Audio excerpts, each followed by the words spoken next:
In this video, I'm going to be showing you guys how to reset your engine oil life on a Honda Odyssey.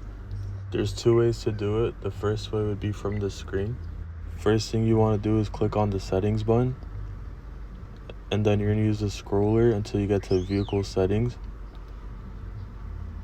and then you're going to press on the enter button. You're going to scroll all the way down until you get to maintenance reset. And when you're at maintenance reset, press enter.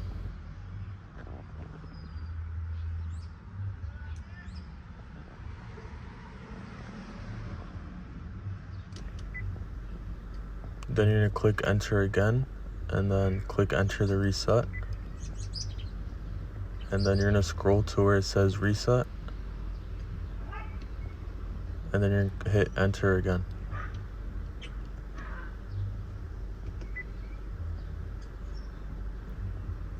And that's how you reset it from the screen. Another way, without pressing the brake, you're going to turn on the car.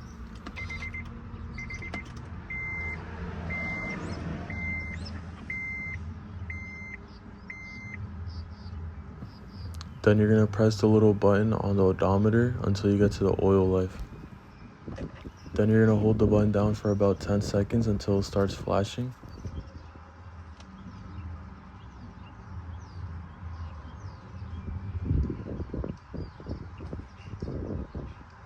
After doing that, you're going to hold it down for another 10 seconds until it resets. But this didn't work for me. I assume because it's on the screen, but without a screen, this is how you would do it.